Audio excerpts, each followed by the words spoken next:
Hey guys, what's up? Welcome back to Dragonball Z. Now today I'm doing a Resurrection F discussion, and this is going to definitely include spoilers, obviously, but I'm going to be discussing if the ending to the film sucks. Now this is something that has gotten a lot of talk recently throughout the community, a lot of debacle. There's a majority, I suppose, of the people that have seen the film would say that the ending is not very good or sucks. Now, from my perspective, I enjoy the ending to a certain extent, and I'm going to explain what I think about the ending. Does it really suck from the general perspective? Because I think maybe some people aren't obviously looking at it the same way I do. This is going to be my thoughts and opinions on the ending, and a little bit more insight delving deeper into some of the themes that they're, I guess, exploring in the ending. Now, obviously in the ending, we see that Vegeta is killed by Frieza when Frieza blows up the Earth. Then they do that whole time travel thing with Whis, which was foreshadowed earlier in the film when Whis and Goku were training. Now, this part is interesting because earlier on in the film, Whis reveals the big weaknesses between Goku and Vegeta's weaknesses are that he thinks too much when he fights. He does not take time to relax. Goku, on the other hand, relaxes too much and is far too overconfident, and he takes too many risks in a battle.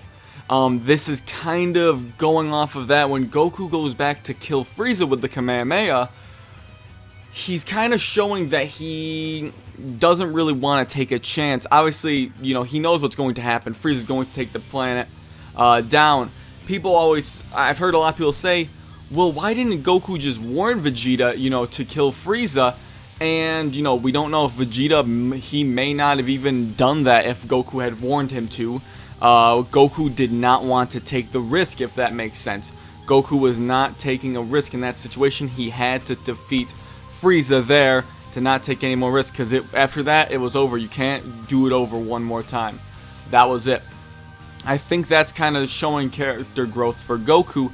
As for Vegeta, they could have done something to kind of show character growth for Vegeta. You know, him overthinking his fights, obviously. They really didn't capitalize on anything there, which I think they missed an opportunity. I can see if someone wouldn't enjoy that, but with Goku, they are showing a bit of evolution with the character. You know, they obviously, the whole film kind of goes off of mainly Goku's weaknesses, because we didn't see a whole lot of Vegeta fighting, but Goku's weaknesses were capitalized on in the fight when he got hit by the laser.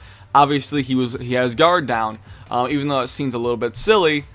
They kind of want to capitalize on this stuff, and maybe they're going to save Vegeta's weaknesses for the next film, or maybe sometime in Dragon Ball Super. It's unclear, but they don't really evolve Vegeta's character in that way, which I could understand why someone would be disappointed. But I think that the whole thing about Goku evolving and not necessarily wanting to take a chance against Frieza, I think that might be something that maybe some people missed. I'm not sure. That's my perspective on it. That's why I kind of enjoyed the ending.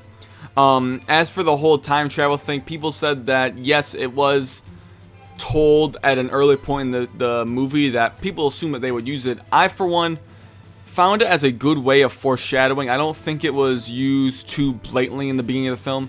Obviously, foreshadowing is something that is used in many forms of literature and entertainment properties, and foreshadowing can go one or two ways. Some people either continue to expect this thing to happen, or they'll keep it in the back of their mind. They won't really think about it, which is what I did.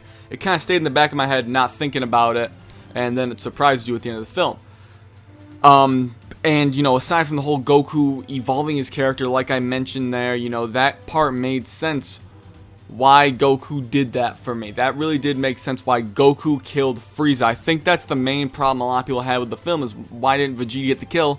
Well, it's because Vegeta was thinking too much about beating Frieza. He wasn't really going quick enough. And Goku, obviously, wanting to not take the risk again, ending Frieza right there.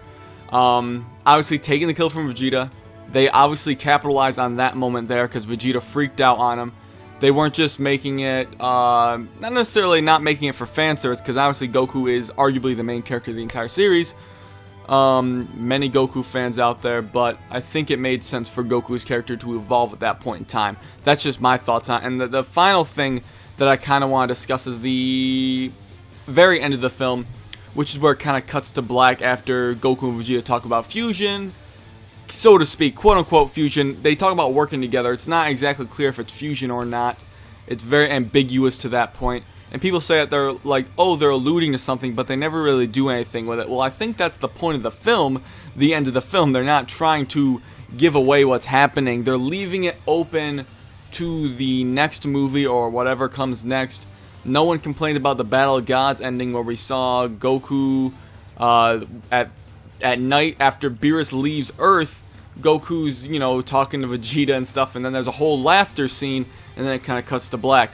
It's pretty similar to that. It just leaves it open to the next film, and the next film after Battle of Gods obviously was Resurrection F. So that's just my kind of general thoughts on the ending, guys. I think that it was a well done ending. If you look into it a little bit deeper, I think on the surface, yeah, it's a little bit cheap. I can agree, and I can absolutely see why you wouldn't enjoy it. Even after this video, I don't expect people to really enjoy the ending, so to speak. I think that it's designed in a way to maybe not be the most popular ending. Those are just my thoughts on it. Obviously, I don't work for Toei. I'm not in cahoots with Toriyama or anything like that, so I don't know what's going on through their minds at all. But that's pretty much my video, guys. I just wanted to give my thoughts, my insight, all that stuff. So hopefully you guys enjoyed this. Let me know what you guys thought of the ending. Do you have any theories on what the writing style was there with the ending? What were they trying to capitalize on? Let me know what you guys think in the comment section down below. But other than that, I'd like to thank you all for watching this video, and I'll catch you later.